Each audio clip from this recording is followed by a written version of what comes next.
বিসমিল্লাহির রহমানির রহিম।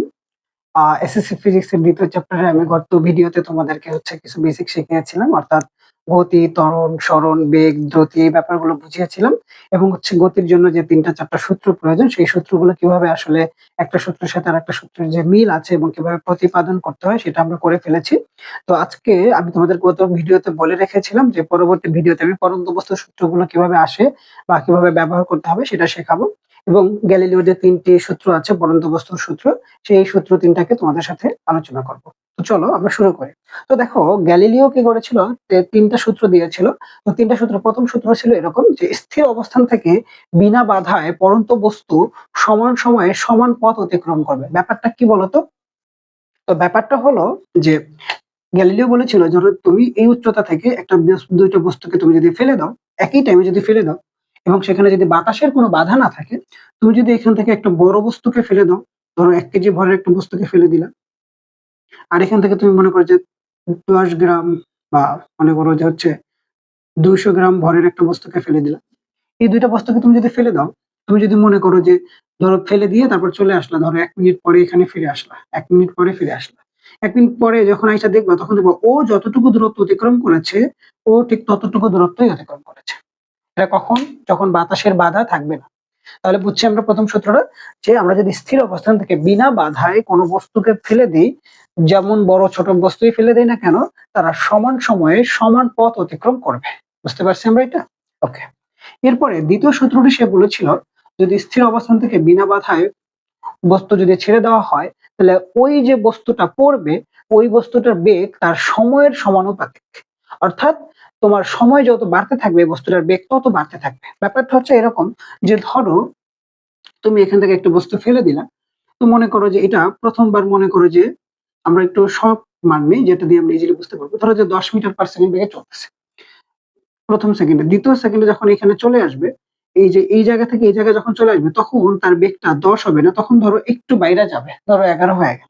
এরপরে যখন আবার আসবে তৃতীয় সেকেন্ডে, তৃতীয় সেকেন্ডে তার বেগটা ধরো ১৪ হয়ে গেল বা ১২ হয়ে গেল। অর্থাৎ প্রত্যেকটা সেকেন্ড মানে যত সময় বাড়তেছে বেগের মান তত বাড়তেছে। খুব ইজি কথা। মানে তোমার সময় যত বাড়তে থাকবে বেগের মান তত বাড়তে থাকবে। কখন এটা?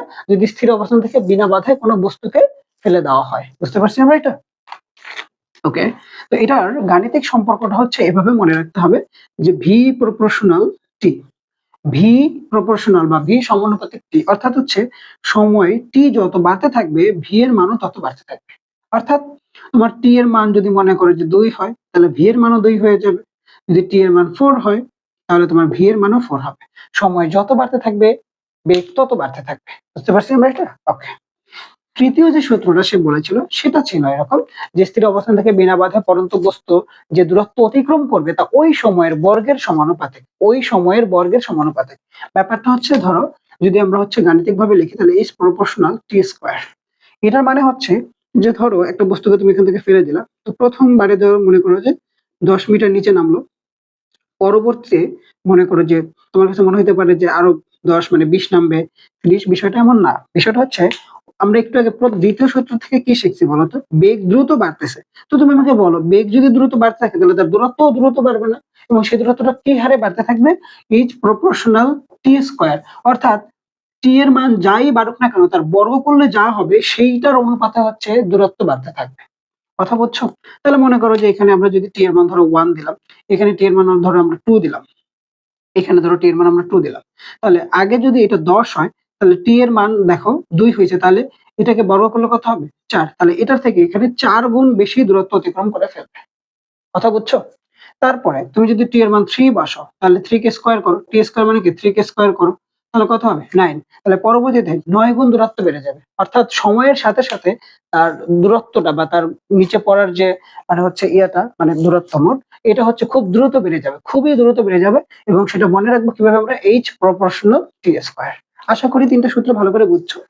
এবার দেখো আমরা এই যে ভি প্রপোর্শনাল টি এখান থেকে কি লিখতে পারি? মনে রাখবে এরকম সমানুপাতিক চিহ্নের যদি কোনো সূত্র থাকে সেটাকে তুমি এভাবে লিখতে পারবা V2/V1 সমান সমান T2/T1।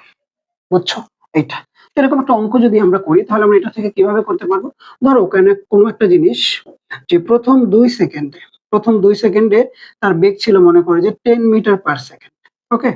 2 মিটার মানে 2 সেকেন্ড সময় তার বেগ ছিল এটা। এখন আমাকে বলল যে 5 সেকেন্ডে তার বেগ কত হবে? 5 সেকেন্ডে তার কত বেগ হবে? তো তুমি কি করবা? এটা প্রথমবার হচ্ছে সময় ছিল তাহলে এটাকে t1 ধরবা এবং প্রথমবার বেগ ছিল এটাকে v1 ধরবা এবং এটা হচ্ছে দ্বিতীয় সময় এটাকে t2 ধরবা। পরবর্তী যে বেগ সেটা তুমি এখনো জানো না। তাহলে তোমাকে কি বের করতে হবে বলো? v2 বের করতে হবে। তো তুমি কি করবা? তুমি সূত্রটা কি শিখছো বলো তো? তুমি সূত্র শিখছো যে হচ্ছে v2/v1 equal to t2/t1। এখন তুমি আমাকে বলো কাকে বের করতে হবে? v2 বের করতে হবে। তাহলে v1 ওই পাশে নিয়ে যাবো। তাহলে v2 সমান সমান কি হবে? t2/t1। v1 এই পাশে ভাগ ছিল ওই পাশে গেলে গুণ হবে। ওকে? এখন তুমি মানগুলো বসাও। t2 এর মান কত ছিল বলো? 5। t1 এর মান ছিল 2 ইনটু এটার মান কত ছিল বলো তো? 10 ছিল। বুঝছো? এখন তুমি এটাকে ভাগ করে ফেলো। তাহলে 5 তাহলে 25। তার মানে প্রথম 2 সেকেন্ডে যদি তার বেগ 10 থাকে পরবর্তী সময় 5 সেকেন্ড সময়টা যখন অতিক্রম হয়ে যাবে, অতিক্রম করবে সেই সময়টা সে 25 মিটার পার সেকেন্ড বেগে অতিক্রম করবে। বুঝছো? তাহলে তুমি বলো সময়ের সাথে কি বেগ বাড়ছে নাকি কমছে? বাড়তেছে এবং কি হারে বাড়তেছে বুঝছো তো? টি যেমন বাড়তেছে মানে টি এর মান দেখো আগে কত ছিল তুমি আমাকে বলো। কত ছিল? 2 ছিল। এখন কত হয়েছে? 5 বাড়ছে। বেগ 10 থেকে কোথায় চলে গেছে? 25 এ। টি এর মান যত বাড়তে থাকবে ভি এর মান তত বাড়তে থাকবে। ওকে। এবার আমরা তৃতীয়টাকে একটু দেখি। তো তৃতীয় সূত্রে কি ছিল বলো? তৃতীয় সূত্রে ওকে তৃতীয় সূত্রে ধরো আমরা মনে করলাম যে 2 সেকেন্ডে একটা বস্তু হচ্ছে 10 মিটার দূরত্ব অতিক্রম করে। 10 মিটার দূরত্ব অতিক্রম করে। আমাকে বলা হলো যে 5 সেকেন্ডে 5 সেকেন্ডে কতটুকু অতিক্রম করবে? তো তুমি আমাকে বলো প্রথম সময় এটা প্রথম সময় তাহলে কি বলো তো? t1। প্রথম দূরত্ব এটা কি বলো তো? h1। এটা কি বলতো? এটা হচ্ছে আমার কাছে t2। আমরা বের করব পরবর্তী দূরত্ব কতটুকু আমরা এখনো জানি না, তাকে আমরা ধরলাম h2। এখন দেখো যদি v proportional t is equal to আমরা লিখতে পারি v2/v1 equal to t2/t1, তাহলে এইটার ক্ষেত্রেও আমরা লিখতে পারবো h proportional t স্কয়ার, এটার ক্ষেত্রে আমরা লিখতে পারবো h2/h1 equal to t2/t1 তার হোল স্কয়ার অথবা আলাদা আলাদা স্কয়ার করতে পারো। তোমার ইচ্ছা, তুমি যেভাবে পড়ো কোনো সমস্যা নেই। তুমি এভাবেও পড়তে পারো t2 square by t1 square, এভাবেও পড়তে পারো। বুঝছো? এটা তো আমি শিখাইছি তোমাদের। প্রপোর্শনাল যদি থাকে তাহলে 1 টু আকারে তুমি তার ভ্যালুগুলোকে আরেক তার সাথে যে সম্পর্ক তাকে 1 টু আকারে সাজাতে পারো। ওকে। তো এখন দেখো এইখান থেকে আমরা হচ্ছে দেখি যে পরবর্তী যে সেকেন্ডটা ছিল 5 সেকেন্ডে সে কতটুকু যাবে। আমাদের হচ্ছে h2 বের করতে হবে, তাই না? তাহলে আমরা কি জানি বলতো? h2/h1 ইকুয়াল টু কি জানি বলতো? যে হচ্ছে t2/t1 তার হোল স্কয়ার জানো, অথবা আলাদা করেও দিতে পারো। তো চলো আলাদা করে দিই। তাহলে এটাকে স্কয়ার দাও এবং এটাকেও স্কয়ার দাও। আমার বের করতে হবে h2। তাহলে h2 রেখে h1 নিয়ে যাও ওই পাশে। h1 নিয়ে যাও। দুঃখিত। t2 square t1 square into h1। h1। এখন তুমি বলো t2 এর মান কত ছিল? তুমি আমাকে বলো তো। 5 ছিল। 5 আর এটার মান কত ছিল? 2। ওকে, তাহলে এটাকে স্কয়ার করে দাও ইনটু এই যে তোমার হচ্ছে h1 কত ছিল বলতো? 10। এখন তুমি এটাকে হচ্ছে ক্যালকুলেশন করো। এটাকে তুমি ক্যালকুলেশন করো স্কয়ার বাই 2 স্কয়ার ইনটু 10। ওকে, তাহলে 62.5। বুঝছো ব্যাপারটা? 62.5 কত দ্রুত চলে গেছে বলো? প্রথম 2 সেকেন্ডে মাত্র 10 গেছে এবং পরবর্তী 5 সেকেন্ডের সময় সে কোথায় চলে যাবে বলো তো? কতটুকু দূরত্ব অতিক্রম করতে পারবে? 62.5। ব্যাপারটা বুঝছো তো? তো এই হলো তোমার গ্যালিলিওর যে 3টা সূত্র, তার 3টা সূত্র থেকে 2টা সূত্র থেকে তোমাকে গাণিতিক সমস্যা সমাধান করতে হবে এবং এমসিকিউ এর জন্য এই 2টা ম্যাথ খুবই ইম্পর্টেন্ট। ওকে, এবার চলো আমরা হচ্ছে অনন্ত বস্তুর জন্য কি কি সূত্র গতির সূত্র থেকে আমরা নিতে পারি সেটা একটু দেখবো। তো চলো। তো তোমরা আমার আগের ভিডিওতে দেখেছিলা আমি তোমাদেরকে এগুলো শিখিয়েছিলাম যে s ইকুয়াল টু ভিটি যদি সমবেগে যায়, তারপর হচ্ছে s equal to UT plus half A T square, তারপরে শিখছো V equal to U plus A T, V square equal to U square plus 2as, এগুলো শিখছো। এই প্রত্যেকটা সূত্রকে তুমি হচ্ছে পরন্ত বস্তুর ক্ষেত্রে ব্যবহার করতে পারবে, কোনো সমস্যা নেই। শুধুমাত্র নামগুলো একটু চেঞ্জ করে দিতে হবে, বুঝছো? তো এইটার ক্ষেত্রে হবে না, শুধু এটাকে বাদ দিয়ে আমাদের এই তিনটার ক্ষেত্রে জানতে হবে। তো দেখো এটা আমরা কি শিখছি বলতো, S equal to UT plus RT square. এখন দেখো সরণ এটা হচ্ছে রৈখিক সরণ হয়, তাই এটাকে এস দ্বারা প্রকাশ করা হয়। কিন্তু উপরে ওঠা অথবা নিচে নামার ক্ষেত্রে মানে হচ্ছে হাইট বা দূরত্ব চিন্তা করা হয়, তো এটাকে এইচ দ্বারা প্রকাশ করা হবে। এটাও একটু মাথায় রাখবা, এইচ দ্বারা প্রকাশ করতে হবে। তাহলে এস কে তুমি যদি এইচ করো, বেগ যা ছিল তাই প্লাস হাফ। এখন দেখো এইভাবে যদি বস্তুর ত্বরণ হয় তাহলে সেটাকে অ্যাক্সিলারেশন অথবা হচ্ছে গিয়ে এ দ্বারা প্রকাশ করা হয়, এ দ্বারা প্রকাশ করা হয় রৈখিক ত্বরণের ক্ষেত্রে। বাট তোমার যখন উপরের দিকে উঠবে বা নিচের দিকে নামবে অথবা উপরের দিকে উঠবে, তখন তোমার অ্যাক্সিলারেশনটা এই এ কাজ করবে না, তখন তোমাকে অভিকর্ষ ত্বরণ কাজ করতে হবে, গ্রাভিটেশনাল অ্যাক্সিলারেশন। অর্থাৎ হচ্ছে যে পৃথিবীর আকর্ষণের কারণে যেই হারে টানে সেইটা। তাহলে তোমাকে এইবার আর এ ব্যবহার করা যাবে না, এবার তোমাকে ব্যবহার করতে হবে জি, এবং যা ছিল বাকি সব ঠিকঠাক থাকবে। ওকে, এটার ক্ষেত্রেও সেম কাজ। ভি সমান সমান কি লিখবো বলতো, ইউ প্লাস এটি এর পরিবর্তে লিখবা জিটি। এখানেও same, V square equal to U square plus 2, এর জায়গায় লিখবা জি, আর এস এর পরিবর্তে কি শেখাইছি বলতো, এইচ। এই যে কাজ শেষ, এই তিনটা দিয়ে তুমি করবা। এখন এখানে আরেকটা ব্যাপার আছে, ব্যাপারটা হলো যে এইটা তুমি তখনই পারবা যখন বস্তুটা নিচের দিকে নামবে। বাট বস্তুটা যদি উপরের দিকে উঠে, বস্তু যদি উপরের দিকে উঠে, তখন তোমাকে মাথায় রাখতে হবে যে এইটা আমি হচ্ছে প্লাসে পড়তে পারবো না, তখন আমাকে হচ্ছে মাইনাসে পড়তে হবে। কেন মাইনাসে পড়বা বলতো, এই প্রত্যেকটা জায়গায় মাইনাস হয়ে যাবে। এর কারণ কি বলতো, তোমার এই যে সিম্বলটা, সিম্বলটার পরে কে আছে বলতো, জি। এখন তুমি আমাকে বলো, জি অলওয়েজ তোমাকে কোথায় যেতে বলে, নিচের দিকে যেতে বলে, অর্থাৎ তুমি ভূপৃষ্ঠের দিকে চলে আসবা। কিন্তু তুমি যদি উপরের দিকে যেতে চাও বা কোনো একটা বলকে উপরের দিকে নিক্ষেপ করো বস্তুকে, তখন তুমি চাচ্ছ উপরের দিকে যেতে, বাট তোমার বল মানে অভিকর্ষ ত্বরণ সে তোমাকে বলতেছে নিচের দিকে যেতে। তাহলে কি তুমি তার পক্ষে কাজ করতেছো নাকি বিপক্ষে কাজ করতেছো, বলো আমাকে। যদি পক্ষে হয় তাহলে প্লাস, আর যদি বিপক্ষে হয় তাহলে মাইনাস। ও বলতেছে নিচের দিকে নামতে, তুমি বলতেছো উপরের দিকে উঠবা।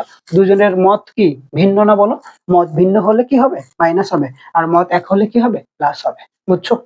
ওকে,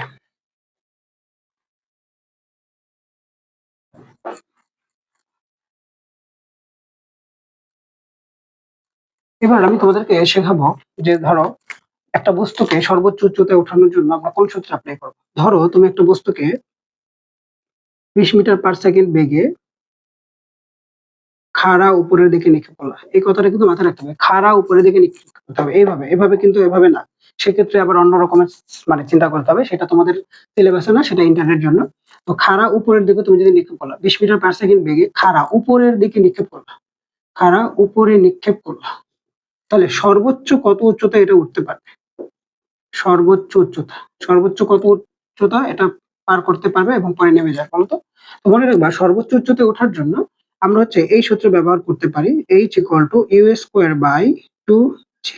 এটা ব্যবহার করবো আমরা, এটা একদম সহজ শর্টকাট, এটা ব্যবহার করবো। বাট এটা আসে কিভাবে এটা তোমরা বের করতে পারো, মানে বুঝবা আর কি, যে আমরা আদিবেগ বা ইয়ার টেয়ার সব চিন্তা করে যদি আমরা করতে চাই, V square equal to U square plus 2জি, ওইটা দিয়ে যদি ট্রাই করি তাহলে এটা হবে। বাট আমরা এটা দিয়ে সবসময় করবো, এটা দিয়ে করে ফেলবো। তাহলে 20 ছিল তোমার আদিবেগ 2, এবং জি এর মান জানো 9.8, তো যেটা দিয়ে করে দিবা। এটা করলে ক্যালকুলেশন করলে যা আসবে তাই। মনে রাখবো কোনো বস্তুকে সর্বোচ্চ উচ্চতায় ওঠানোর জন্য যদি আমাদেরকে বলা হয় যে কত উচ্চতায় উঠবে, এবং এটা ম্যাক্সিমাম বোর্ডে আসে, সর্বোচ্চ কত উচ্চতায় উঠবে, এমসিকিউ তে অনেকবার আসে, কত উচ্চতায় উঠবে, তুমি এই সূত্রটাকে জাস্ট অ্যাপ্লাই করবে, তাহলে তুমি পেয়ে যাবে। বুঝতে পারছো?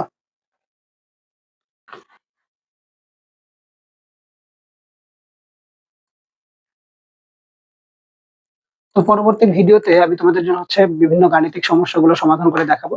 মূলত আমার কাজ হচ্ছে শুধুমাত্র কোয়েশ্চেন গুলো সলভ করে দেয়া না, আমার কাজ হচ্ছে শুধু তোমাদেরকে বেসিক গুলো শেখানো, এবং হচ্ছে ফিজিক্স যে আসলে মজার এই ব্যাপারটা তোমাদেরকে আমি শেখাতে চাচ্ছি। ফিজিক্স যে আসলেই সুন্দর। তুমি চিন্তা করো তো, এই যে আমার মাথার উপরে ফ্যান ঘুরতেছে, এই ফ্যানটা কেন ঘুরতেছে, আমি ফিজিক্স না পড়লে এটা বুঝতাম না। তো এটা একটা মজা না বলো? তারপর হচ্ছে যে রংধনু উঠতেছে, এটা ফিজিক্স না পড়লে আমি বুঝতাম না। তারপর হচ্ছে যে আমি যে এখন এই যে ফোনটা দিয়ে হচ্ছে যে ভিডিও করতেছি, এইটা ফিজিক্স না হলে আমার কাছে আসতো না, তাই না?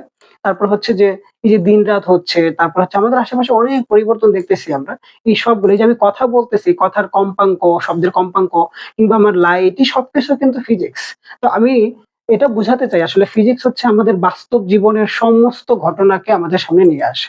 এইজন্য মনে রাখবা ফিজিক্স হচ্ছে সবথেকে মজার একটা সাবজেক্ট। মানে গণিত, ফিজিক্স এগুলো অনেক মজার। কেমিস্ট্রিও অনেক মজার। বাট তোমাদের কাছে কেমিস্ট্রিটা একটু কঠিন লাগে। বিক্রিয়া মনে রাখতে পারো না কিংবা হচ্ছে আণবিক ভর, সংকেত, প্রতীক এগুলো একটু ঝামেলা লেগে যায়। কিন্তু মনে রাখতে হবে যে এটাকে ভালো লাগাইতে হবে। কোনো না কোনোভাবে ভালো লাগাইতে হবে। কথা বুঝছো? তো যাই হোক ধন্যবাদ সকলকে। পরবর্তী ভিডিও দেখার আমন্ত্রণ রইলো। আল্লাহ হাফেজ।